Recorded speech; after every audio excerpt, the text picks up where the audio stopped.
नौ रात्रि बोलते हैं, 9 दिवस नहीं बोलते हैं। काल रात्रि बोलते हैं, काल दिवस नहीं बोलते हैं। यानी शिव और उनके लोगों के साथ रात को जोड़ा गया है, रात को रखा गया है। कारण तो हमको नहीं पता, लेकिन ऐसा सुना है हमने कि हमारे यहाँ का कि यह मान्यता रही है, हमारे हिंदुस्तान की यह मान्यता रही है कि ईश्वर ने दिन में देवताओं का सृजन किया था, देवताओं को सृष्टि किया था। ईश्वर ने दिन में सूरज की रोशनी में देवताओं का सृजन किया था और रात में निशाचरों का सृजन किया था, रात में राक्षसों का सृजन किया था। पता नहीं क्यों शिव और शक्तियों को रात आवंटित की गई, दिन नहीं दिया गया। इसकी जानकारी तो मुझको नहीं है और इस पर बहुत विचारना भी ठीक नहीं होगा। चलिए रात ही सही, कोई बात नहीं है, रात और दिन में बहुत अंतर नहीं होता।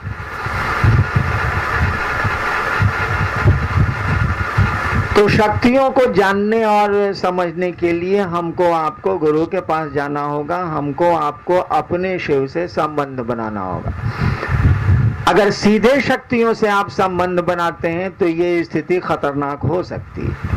सीधे आप पंखे से संबंध बनाते हैं तो ये स्थिति खराब हो सकती है, क्योंकि इसमें विद्युत बिजली है, विद्युत धारा बह रही है और थोड़ी सी भी नासमझी आपको हमको धक्का मार सकती है, हमारी आपकी जान ले सकती है। लेकिन बढ़िया मैकेनिक के साथ ही इसको छुइए, जान नहीं लेगी, बल्कि इसके रहस्य आपको मालूम हो जाएंगे, कैसे चलता है ये, कैसे बंद होता है ये और कैसे बनाया जा सकता है। तो बढ़िया मैकेनिक नहीं रहेगा तो शक्तियों के संचालन को जानना कठिन है, शक्तियों को के बारे में जानना कठिन है। कठिन हो या नहीं हो, खतरनाक जरूर है। और यही कारण है कि शिव के बीज मंत्र नहीं बने, महादेव का कोई बीज मंत्र नहीं बना। आज जो भगवती का पहला बीज मंत्र है ऐंग, ऐंग ह्रीं क्लीं, ऐंग पहले शिव का बीज मंत्र था। ऐंग कहते हैं ज्ञान बीज को, बुद्धि को, ज्ञान बीज को। ऐंग कहते हैं धरती के ज्ञान को, ईश्वरीय ज्ञान में ऐंग शब्द का प्रयोग नहीं होता। ऐंग कहते, आजकल सरस्वती का मंत्र है ऐंग, ये पहले शिव को था। सबसे पहले ऐंग शब्द, ऐंग बीज मंत्र शिव का को प्रयुक्त हुआ था, ऐंग हुआ था, होंग हुआ था, टिका नहीं, चला नहीं। इसीलिए नहीं चला कि आपको कोई आम का पौधा दे और फिर कोई आदमी कहे कि ये गुठली है, आम का बिया है, आप कौन लीजिएगा भाई साहब बताइए। मालदा आम की गुठली हम रखे हैं और मालदा आम का हम पौधा भी रखे हैं, भाई साहब आप कौन सा लीजिएगा बोलिए, दोनों की कीमत बराबर। तो कोई आदमी कहेगा भाई साहब गुठली हम लेके क्या करेंगे, पता नहीं हम वैसी मिट्टी, वैसी हवा, वैसा पानी दे पाए या नहीं दे पाए, हमको पेड़वे दे दीजिए, हम गुठली क्या करेंगे। तो बिया क्या करेंगे, हमको देवते को दे दीजिए। तो बीज मंत्र का प्रयोग शिव के लिए नहीं हुआ, ऐंग उनको दिया गया था। भारतीय मनीषियों ने और मंत्र के ज्ञाताओं ने ऐंग शब्द का प्रयोग शिव के लिए किया है, ज्ञान तो वही है।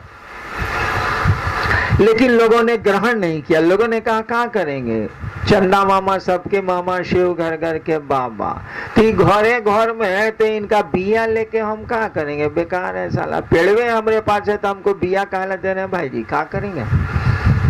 इसलिए शिव के बीज मंत्र चले नहीं, यहाँ तक कि होंग भी उनको दिया गया, श्मशान का बीज है, होंग दिया गया, नहीं चला। महामृत्युंजय में जाके रुक गया, शिव में नहीं चला। महामृत्युंजय में होंग शब्द का प्रयोग हुआ है, होंग बीज अक्षर का प्रयोग हुआ है, होंग जूंग सा होंग वहां हुआ है, लेकिन शिव के लिए नहीं लागू हुआ। शिव के एक रूप के लिए लागू हुआ, शिव के लिए नहीं लागू हुआ। इसीलिए नहीं लागू हुआ कि घर घर में महादेव है तो उसका बिया लेके हम क्या करेंगे, आम का पेड़े मेरे पास है, भाई साहब हमको गुठली कौन चीज दे रहे हैं, हम ही से लेना है, ले जाइए, पेड़वे ले लीजिए, साला पेड़ का कमी है कौन। चंदा मामा सबके मामा, शिव घर घर के बाबा, शिव का बीज मंत्र चला ही नहीं। उनका नाम मंत्र चला नमः शिवाय, बीज मंत्र नहीं चला। लेकिन जहां खतरा था, जहां था कि ये पेड़ अगर गमले में लगेंगे तो गमलों का अस्तित्व मिट जाएगा, वहां पर सीड का प्रयोग हुआ, वहां बीए का प्रयोग हुआ।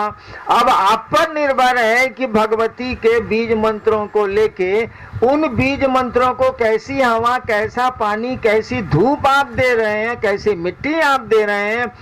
पनपेगा तो पौधा होगा, नहीं दीजिएगा तो नहीं होगा। ठीक से सींचिएगा तो थोड़ा बड़ा होगा, और ठीक से सींचिएगा तो और बड़ा होगा, और ठीक से रखिएगा तो और बड़ा होगा, और ठीक से रखिएगा तो और बड़ा होगा। यानी आप पर छोड़ दिया, आप पर छोड़ दिया। अगर आपको कुवत है, अगर आपको ताकत है, अगर आपके पास गुरु बढ़िया है तो भगवती के बीज मंत्रों से भगवती के पौधे निकाले जा सकते हैं। भगवती के बीज बीए से आप भगवती को प्रकट करा सकते हैं। लेकिन आपके पास अगर हुनर नहीं है, आपके पास अगर कुवत नहीं है, आपके पास वो स्थितियां नहीं है, आपके पास वह मना स्थिति नहीं है, तो नहीं निकालेंगे। तो बिया कौन सी डैमेज करेगा?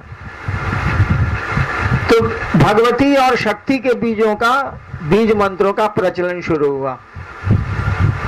तो शिव से हटा करके भगवती को अंत में मिल गया एंग, जो बाद में कहा गया कि यह महासरस्वती का बीज मंत्र है, जो विद्या की अधिष्ठात्री देवी हैं, उनको मिल गया। बिया नहीं मिला, शिव को बिया नहीं मिला, शक्ति को बिया मिल गया। क्योंकि शक्तियों का संचालन अगर आप ठीक से नहीं जानते हैं तो आपको दिक्कत हो जाएगी। अंग्रेजी में कहावत है, the torch consumes the torch bearer. रोशनी जो है रोशनी उठाने वाले को जलाती है। The torch consumes the torch bearer.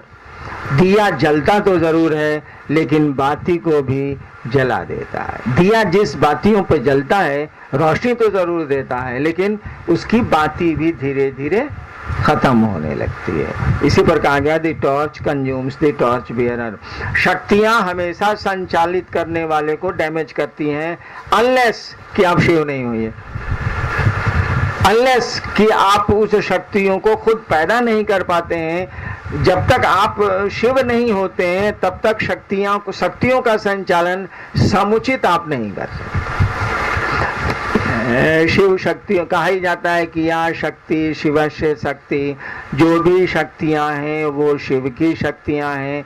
और इसीलिए मैंने कहा कि अगर भगवती को जानना है, अगर किसी शक्ति को जानना है, अगर काली को जानना है, अगर महाकाली को जानना है, अगर दुर्गा को जानना है, बगलामुखी को जानना है, मातंगी को जानना है, लक्ष्मी को जानना है, किसी को भी, कमला को जानना है, किसी को भी जानना है, तो आपको शिव से सानिध्य करना पड़ेगा। शंकराचार्य ने क्या किया था? आदि शंकराचार्य ने, तिरुपति का मंदिर अभी विश्व का सबसे धनी मंदिर है। शंकराचार्य ने क्या किया था? आदि शंकराचार्य ने तिरुपति में, वहीं के रहने वाले थे वो, साउथ इंडियन थे वो। क्या किया था? श्री यंत्र पर, लक्ष्मी के यंत्र पर वहां विष्णु को एस्टैब्लिश कर दिया। लक्ष्मी के यंत्र पर विष्णु को स्थापित कर दिया। आज तिरुपति का मंदिर विद्या थी धरती पर सबसे धनी मंदिर, सबसे ज्यादा पैसा है उसका। कुछ नहीं किया। शंकराचार्य किसके भक्त थे? शिव के। शक्तियां शिव द्वारा संचालित होती हैं, शक्तियां शिव की हैं ही, तो ये शिव के भक्त थे। इन्होंने श्री यंत्र बनाया, लक्ष्मी का यंत्र बनाया और उस पर विष्णु को एस्टैब्लिश कर दिया। देखिए शंकराचार्य ने किया, इसीलिए उजागृत हो गया। क्योंकि शिव का उपासक ही शक्तियों को जगा सकता है, वो लक्ष्मी धन की शक्ति हो, ऐश्वर्य की शक्ति हो, या काली वाली संहार की शक्ति हो, कोई शक्ति हो। इसीलिए तिरुपति का मंदिर आज विश्व का सबसे धनी मंदिर है। आदि शंकराचार्य ने श्री यंत्र पर, लक्ष्मी के यंत्र पर विष्णु को एस्टैब्लिश, सबसे धनी मंदिर। तो शक्तियों को जानने के लिए हमको आपको शिव से सानिध्य बनाना होगा, अपने गुरु से संपर्क करना होगा, और अपने गुरु से संपर्क गुरु के आदेश को करने के बाद ही हो सकता है। सामान्य स्थिति यही है। एक आदमी है जो गुरु का आदेश नहीं करेगा तब भी उसके संपर्क हो सकते हैं, लेकिन ये सामान्य स्थिति नहीं है, ये अपवाद की स्थिति है। क्योंकि आदमी का सामान्यतया मन धरती को धरती के आकर्षण में रहता है, धरती उसको अच्छी लगती है, शिव उसको अच्छे लगने लग जाए, महादेव उसको अच्छे लगने लग जाए, ये सामान्य स्थिति नहीं है। महादेव अच्छे तब लगेंगे जब आप गुरु द्वारा आदेशित कर्म करने की मना स्थिति में जाएंगे, उसको करें। इसीलिए शक्तियों को सीधे जानने की कोशिश मत करिए, आपको कोई लाभ नहीं होगा। कुछ दूरी के बाद आप रुक जाएंगे। आप शिव से संबंध बनाइए, वो ऑटोमेटिकली स्वमेव खुद ब खुद आपका संबंध शक्तियों से हो जाएगा। आप मुझसे संबंध बनाइए, खुद ब खुद मेरे बच्चों से, मेरे शिव से परिवार में जो लोग यहाँ रहते हैं उनसे संबंध खुद ब खुद बन जाए। आप मुझसे संबंध तो बनाइए, यहाँ जो लोग रहते हैं उनसे आपका संबंध हो जाएगा। मेरे कुत्ते भी आपको पहचानने लगेंगे, आप भी सबको पहचानने लगेंगे। धीरे धीरे सबसे सानिध्य हो जाएगा। और सबसे सानिध्य कीजिएगा तो दिक्कत क्या है कि मैंने उसी को हटा दिया, तब आपका क्या होगा? आपने मेरे कुत्ते से मान लीजिए दोस्ती कर ली और उस कुत्ते को मैंने भगा दिया, तब आपका क्या होगा? आप मुझसे दोस्ती कर लीजिए, जो भी चीजें मेरे सानिध्य में रहेंगी, जो मेरे आसपास रहेंगी, मेरे मन के नजदीक रहेंगी, उनसे आपके संपर्क हो जाएंगे। आप शिव से संबंध कर लीजिए, संसार की समस्त शक्तियों से आपकी जान पहचान हो जाएगी। और जान पहचान होगी तब या तो मोहब्बत होगी, नहीं तो दुश्मनी होगी। दो चीजें पैदा होती हैं। अगर आपको समझ आ गई कि ये भगवती हैं तो दो चीज पैदा होगी। अगर लगेगा ये गड़बड़ है तो आपको दुश्मनी हो जाएगी, झगड़ा हो जाएगा। आपको लगेगा कि अरे ये बहुत अच्छी हैं तो आपको मोहब्बत हो जाएगी। और वहां शिव के पास कुछ भी खराब नहीं होता है, वहां किसी से आपको झगड़ा नहीं होगा। वहाँ सब लोग अच्छे हैं, सारे लोग अच्छे हैं, शिव ही अच्छे हैं, उनसे अच्छा कोई है ही नहीं। वही सत्य है, वही शिव है, वही सुंदर है, तो उसकी चीजें भी उसी तरह सत्य हैं, शिव हैं, सुंदर हैं, कहीं कोई गड़बड़ी नहीं है। लेकिन आप सीधे अपने गुरु से जुड़िए, शक्तियों से जुड़ जाएंगे, आप भगवती से जुड़ जाएंगे, काली से जुड़ जाएंगे। समझ में आने लगेगा कि ये क्या चीजें हैं। समझ में आने ही नहीं लगेगा, आपकी मित्रता हो जाएगी, आपकी दोस्ती हो जाएगी, आपको मोहब्बत हो जाएगी इनसे, आपको बढ़िया इनसे परिचय हो जाए। चलिए, यही ना कह रहे थे सर, और कुछ?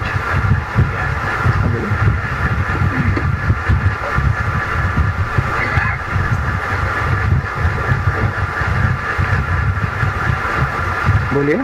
एक भाई श्री राकेश कुमार जी, जो लोग धूप में है या तो इधर चले आए, नहीं तो वहाँ चले जाए जहाँ मैं बैठा था, कि धूप तेज लग रही है तब। राकेश कुमार नालंदा, यहाँ भी घुस सकते हैं, यहाँ भी जगह है, 8-10 आदमी यहाँ से। इनकी जिज्ञासा है कि शिव और शिष्य के बीच सत्य